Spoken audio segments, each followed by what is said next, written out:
नमस्कार दोस्तों, आपका हार्दिक अभिनंदन है बिब्लोफाइल के डिजिटल प्लेटफॉर्म पर। मैं हर सुबह की तरह आपका स्वागत करता हूं और मैं उम्मीद करता हूं कि आप शानदार, जोरदार, ज़बरदस्त होंगे। आज की शुरुआत हम हमेशा की तरह सुर्खियों से ही करने वाले हैं।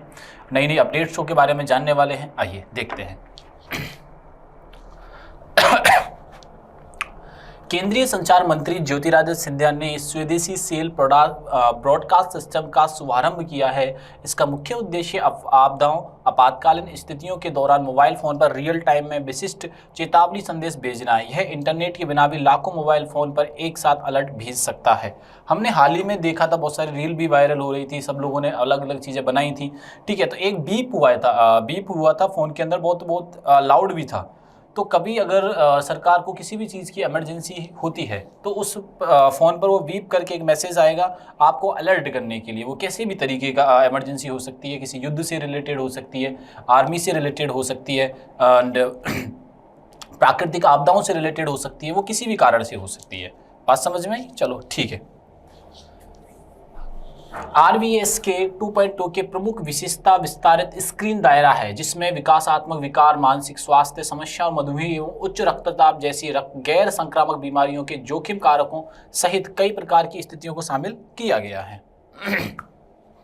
मत्स्य विभाग की अगुवाई में भारत का पहला मोती पालन क्लस्टर झारखंड के हजारीबाग जिले में विकसित किया जा रहा है। यह एक अनूठी पहल है क्योंकि आमतौर पर मोती का उत्पादन तटीय क्षेत्रों में होता है, लेकिन यह केंद्रीय भूमि से घिरे राज्य झारखंड में हो रहा है। देखो, मोतियों का उत्पादन जो होता है वो समुद्र किनारे पर ज़्यादातर होता है, बट झारखंड क्या है वो पूरा लैंड एरिया से जुड़ा हुआ है। वहाँ पर तटीय किसी भी चीज़ की प्रकार की कोई स्थिति नहीं है। तो ऐसी जगह पर मोतियों का उत्पादन करना या मोतियों का उत्पादक या मेरा मतलब है कोई भी एक स्थान वहाँ पे ऐसा बनाना जहाँ की मोतियों का उत्पादन किया जा सके, तो वो हमारे देश के लिए, उस राज्य के लिए बहुत ही गौरवान्वित करने वाली बात है और उसके डेफिनेटली उसकी इकोनॉमी में भी अपना योगदान करेंगे। ठीक है, आओ आगे बढ़ते हैं। मध्य प्रदेश में मंडला के विश्व प्रसिद्ध कान्हा टाइगर रिजर्व के सरही परिक्षेत्र में पिछले दिनों एक पूरे बाघिन परिवार की मौत हो गई। मौतों के लिए जानलेवा खतरनाक कैनाइन डिस्टेम्पर वायरस को जिम्मेदार माना गया। इसके बाद से पूरे इलाके में कान्हा प्रबंधन ने डॉग वैक्सीनेशन, सैनिटाइजेशन और गश्त बढ़ा दी। संक्रमण रोकने के लिए सख्त कदम उठाए गए। एक बाघिन परिवार की डेथ हो गई कान्हा नेशनल पार्क में, और जो बीमारी हुई एक्चुअली वो बैक्टीरिया से फैली, और बैक्टीरिया जो था वो डॉगी की वजह से फैला। ठीक है, जो आवारा डॉगी होते हैं कहीं ना कहीं घूम रहे होते हैं और इस वजह से क्या हुआ कि इन्फेक्शन हुआ। इन्फेक्शन उन बाघिन के परिवार को, उसके 4 बच्चे और बाघिन की मृत्यु हो गई। और कहाँ पे ये घटना घटित हुई है? मध्य प्रदेश के कान्हा नेशनल पार्क में। रक्षा मंत्री राजनाथ सिंह ने 4 मई 2026 को उत्तर प्रदेश के प्रयागराज में नॉर्थ टेक सिपोजियम का उद्घाटन किया है। ये 3 दिवसीय कार्यक्रम न्यू कैंट स्थित कोबरा ऑडिटोरियम ग्राउंड में आयोजित किया जा रहा है, जिसका उद्देश्य भारतीय सेना के लिए अत्याधुनिक स्वदेशी रक्षा तकनीकों का प्रदर्शन और स्वदेशीकरण को बढ़ावा देना है। ठीक है, ये बात आप लोग यहाँ से ध्यान में रखिएगा भाई। ठीक है ना, आओ आगे बढ़ते हैं। वित्त मंत्रालय ने अप्रैल 2026 की मासिक आर्थिक समीक्षा के अनुसार 26-27 के बजट के अनुमानों के आधार पर हिमाचल प्रदेश सर्वाधिक राजस्व घाटे वाला राज्य है, जिसका राजस्व घाटा -2.4% रहा है। सर्वाधिक क्या रहा है? इसे घाटा रहा है। भारतीय कलाकार आनंद आर के और स्वतंत्र खोजी पत्रकार सुवर्णा शर्मा को 2026 के लिए प्रतिष्ठित पुलित्जर पुरस्कार से सम्मानित किया गया है।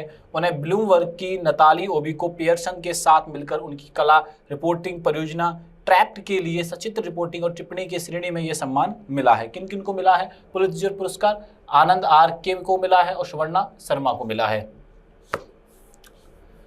पश्चिम बंगाल की विधानसभा चुनाव के अंतिम नतीजों में भारतीय जनता पार्टी ने प्रचंड बहुमत हासिल किया है। बीजेपी ने 294 सीटों में से 207 सीटें पुनर्गणना के बाद जीतकर पहली बार राज्य में सरकार बनाने का दावा किया है, जिससे ममता बनर्जी के 15 साल के शासन का अंत हो गया।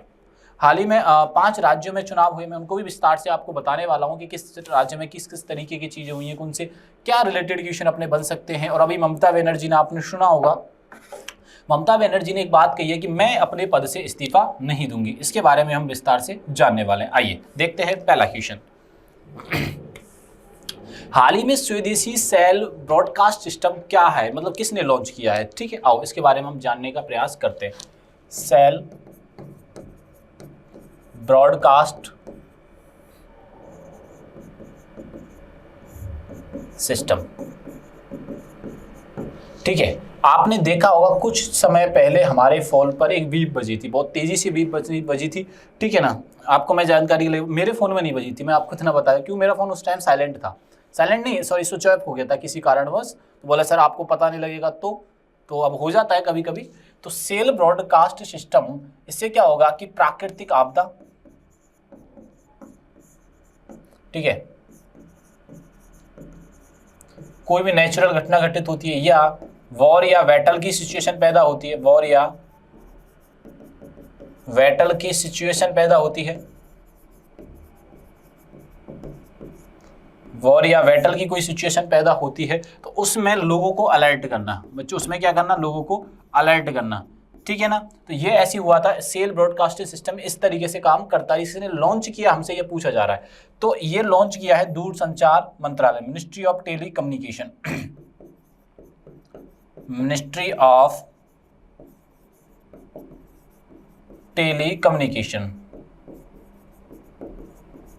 ये बात ध्यान रखना। ठीक है, ज्योतिरादित्य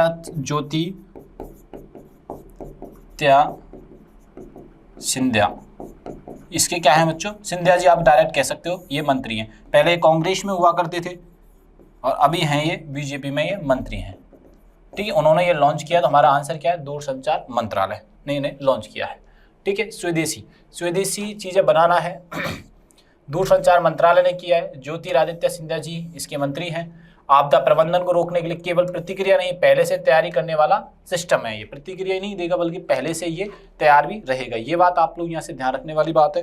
ठीक है ना, वॉइस क्लियर है सभी को? आओ ये क्या करेगा, जैसे कि कोई भी चेतावनी देगा हमें, ये क्या देगा बच्चों, चेतावनी देने के लिए है, चेतावनी दे दी जाएगी भाई ऐसी कोई प्राकृतिक घटना हो सकती है। जैसे आपने अभी फोन में देखा होगा, राजस्थान के अंदर बहुत तेजी से क्या चल रहा है, एक तो ओले चल रहे हैं और बहुत तेजी से हवा भी चलने के हर दिन मैसेज आ रहे होते हैं कि भैया यहाँ पे बारिश हो सकती है, यहाँ पे ज़्यादा आंधी आ सकती है, तो आप सुरक्षित रहें, 3 घंटे में आने वाली है। तो ऐसा ही एक सिस्टम जनरेट करने का प्रयास किया गया है।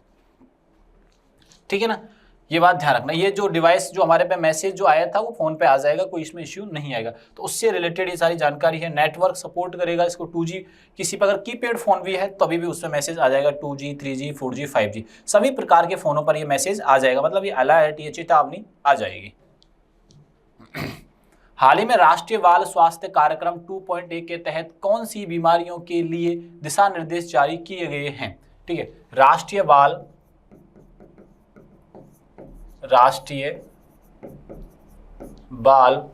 स्वास्थ्य कार्यक्रम। पहली बात तो ये, अगर इसका आपसे ये पूछ लिया जाए कि भैया हमें ये बताओ ये किस मंत्रालय के द्वारा कंडक्ट की जाती है, तो ये किया जाता है हेल्थ मिनिस्टर, स्वास्थ्य मंत्रालय के द्वारा। स्वास्थ्य मंत्रालय के द्वारा। स्वास्थ्य मंत्री कौन है? जेपी नड्डा जी हैं। ठीक, कौन है? जेपी नड्डा जी, उनकी देखरेख में किया जा रहा है। ठीक है, तो अब कौन सी बीमारियां हैं जो कि जिसके लिए राष्ट्रीय बाल स्वास्थ्य कार्यक्रम 2.0 लॉन्च हुआ है, कौन सी बीमारियों के लिए दिशा निर्देश जारी किए गए? एक है जन्मजात दोष के लिए किया गया है, जन्मजात दोष के लिए किया गया बच्चों। ठीक है, रोग और कमियों के लिए किया गया, कोई भी रोग है या उससे अवेयरनेस करनी है अपन को, रोग और कमियों के लिए हुआ है। विकासात्मक देरी के लिए हुआ, किसी का डेवलपमेंट नहीं हो रहा है, विकासात्मक देरी के लिए ये किया है। ठीक है, तो मतलब कि सारे के सारे इसमें सिम्टम होने चाहिए, या कार्यक्रम इसके लिए दिशा निर्देश जारी करता है। ठीक है, मिनिस्ट्री स्वास्थ्य मंत्रालय ने किया, और स्वास्थ्य मंत्री कौन है हमारे देश के? वो है जेपी नड्डा जी। स्टार बना लेना, आपसे पूछा जा सकता है हमारे देश के स्वास्थ्य मंत्री कौन है। इससे पहले क्या थे? ये भाजपा के अध्यक्ष थे, भारतीय जनता पार्टी भाजपा के अध्यक्ष पद पे भी थे, ये बात ध्यान रखना। अभी कौन है? नवीन नितिन है। अभी वर्तमान की अगर बात की जाए, वर्तमान में कौन है बीजेपी के अध्यक्ष? तो वर्तमान में नवीन नितिन, नवीन नितिन। ठीक है ना, ये बात आप लोग यहां से ध्यान में रखिएगा। गुणवत्तापूर्ण सभी स्वास्थ्य सुविधाएं दी जाएं। ठीक है ना, लक्षित आयु है 18 वर्ष की। ठीक है, विकासात्मक कार्य 18 वर्ष तक होते, तो वो चीजें भी माइंड में रखी गई हैं। 4 डिजीज के लिए है, जन्मजात दोष के लिए है, रोग के लिए, कमियों के लिए, विकासात्मक देरी के लिए। इस वजह से ये सारा ये कार्यक्रम प्रारंभ किया गया। आप इसका स्क्रीनशॉट ले सकते हो। ठीक है, आओ आगे बढ़ते हैं। मत्स्य विभाग की अगुवाई में भारत का पहला मोती पालन क्लस्टर कहाँ विकसित किया जा रहा है? ठीक है जी, मत्स्य विभाग के द्वारा, मत्स्य विभाग के द्वारा, ठीक है, मोती पालन क्लस्टर लॉन्च किया जा रहा है। मोती पालन क्लस्टर लॉन्च किया जा रहा है और किस राज्य में किया जा रहा है? तो आपका आंसर क्या होगा? कोई तटीय राज्य देखोगे आप, या उड़ीसा देखोगे, तेलंगाना तो नहीं है, तो आप क्या करोगे? उड़ीसा। ज्यादातर जो होता है मोती पालन वो होता है तटीय क्षेत्रों में, तटीय क्षेत्र मतलब कि कोस्टल एरियाज में। बट इस बार ऐसा नहीं हुआ है। इस बार क्या हुआ है बच्चों? तो मोती उत्पादन का कार्य किया जा रहा है झारखंड के अंदर। ये लैंडलॉक्ड स्टेट है ये। तो पहली बात तो किसी भी देश के लिए प्रारंभ करना ये बहुत बड़ी बात है बच्चों। ठीक है, झारखंड के द्वारा मोती पालन क्लस्टर यानी मोती पालन के लिए प्रक्रिया प्रारंभ की जा रही है, या कोई ऐसी एक जगह स्थापित की जा रही है जिससे कि मोती पालन किया जाएगा। ये बात ध्यान रखना। ये किसी भी राज्य के लिए बहुत गौरवान्वित करने वाली बात है, क्योंकि ये ज्यादातर जो किया जाता है तटीय राज्यों में किया जाता है। ठीक है, फर्स्ट पहला है। एक और बात, हाँ, भारत का ये पहला है, ये भी ध्यान रखने वाला है। भारत का पहला क्लस्टर है, भारत का ये पहला मोती पालन क्लस्टर है, मोती पालन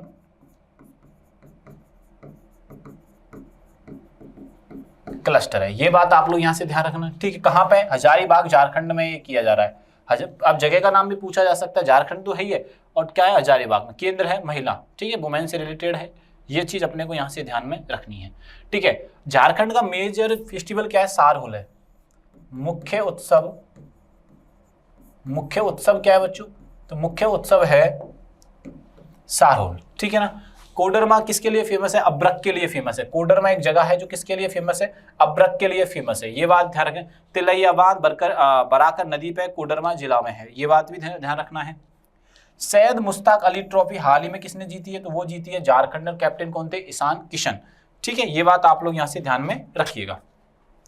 हाल ही में कान्हा टाइगर रिजर्व में कैनाइन डिसेप्टर वायरस के कारण एक बाघिन और 4 शावकों की मौत हुई है। इस वायरस का वाहक जीव कौन सा है? ठीक है ना। आपसे पूछा जा रहा है कि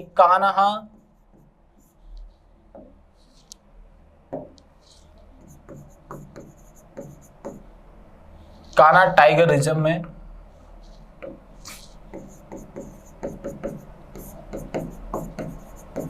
कान्हा टाइगर रिजर्व में बाघिन की डेथ हो गई बच्चों। बाघिन और उसके 4 बच्चों की, बाघिन और 4 बच्चों की मौत हो गई। बच्चों की मौत। इसके पीछे जो कारण है एक वायरस है। इसके पीछे कारण क्या है? एक वायरस है। और वायरस जो फैलता है ना वो डॉगियों से फैलता है। जो आवारा कुत्ते होते हैं डॉगियों से, उनसे फैलता है। ये बात ध्यान रखना। कुत्ता यानी कि डॉगी से फैला है।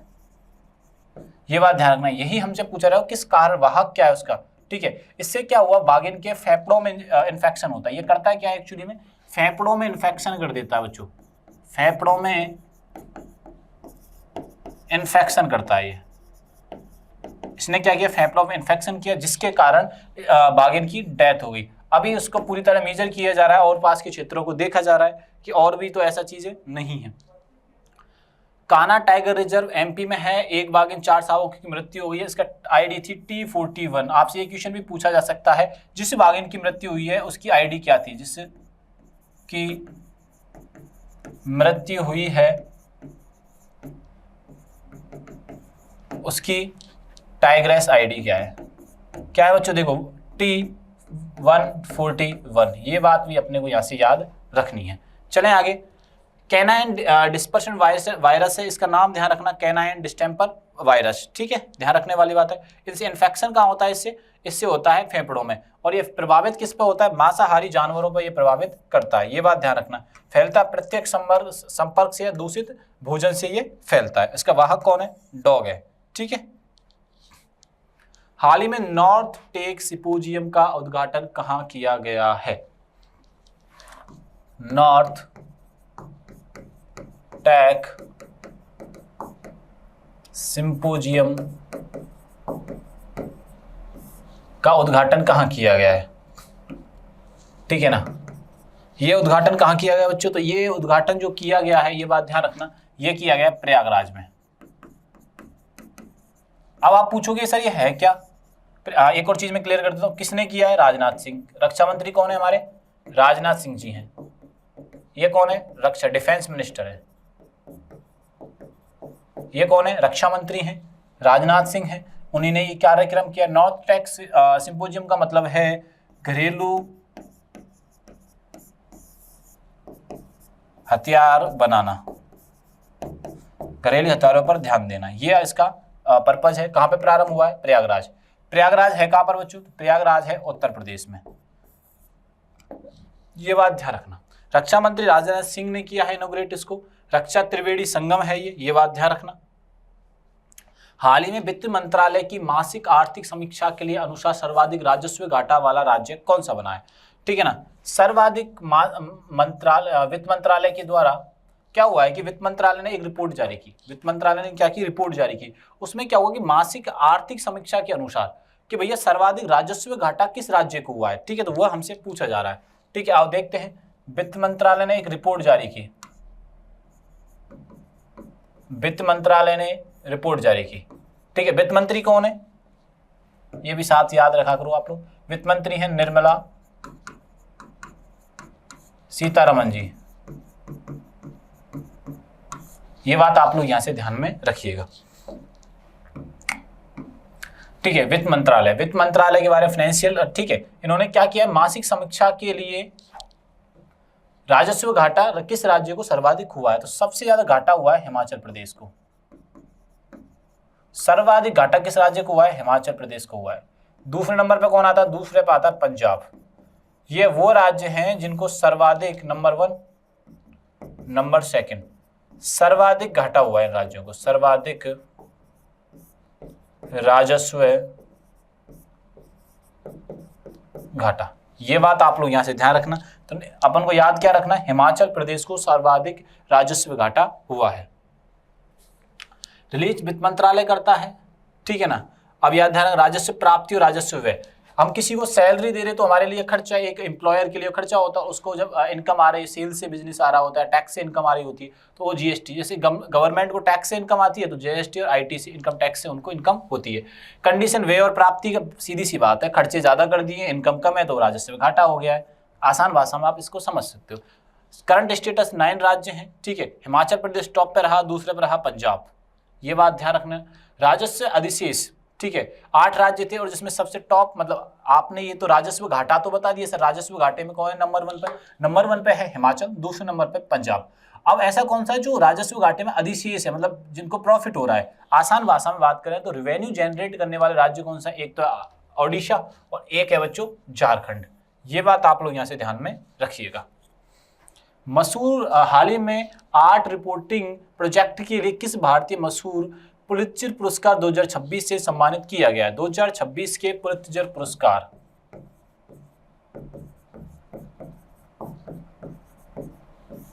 ठीक है, पुलित्जर पुरस्कार से सम्मानित 2 लोगों को किया गया है। किन किन को किया गया? आनंद आर के को किया गया है और किया गया सुवर्णा शर्मा को। ये दोनों के दोनों भारतीय हैं। सुवर्णा शर्मा को सम्मानित किया गया है।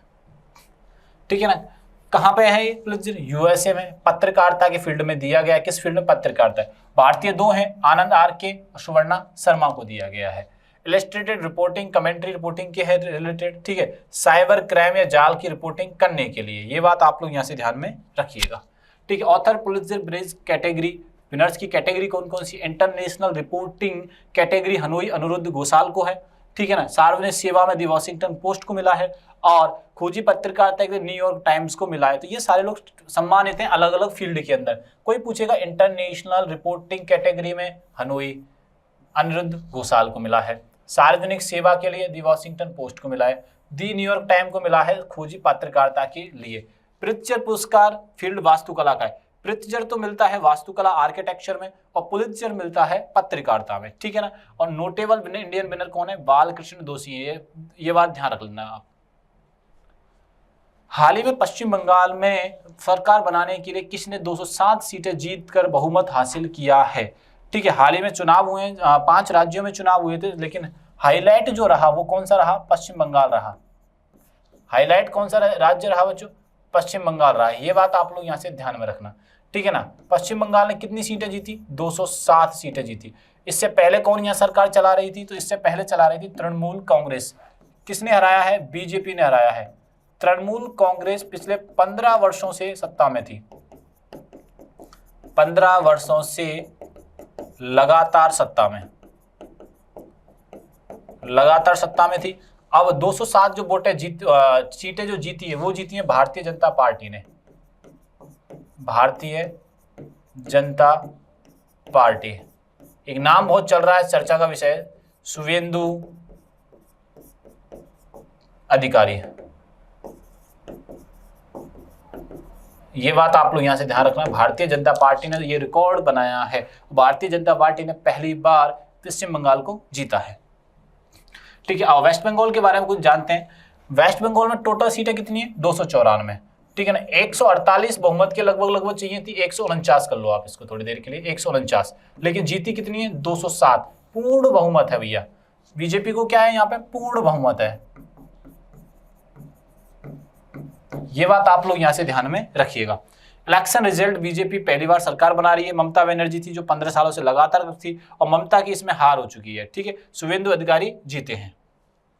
तमिलनाडु में भी चुनाव हुए हैं बच्चों। तमिलनाडु टोटल सीट है 234।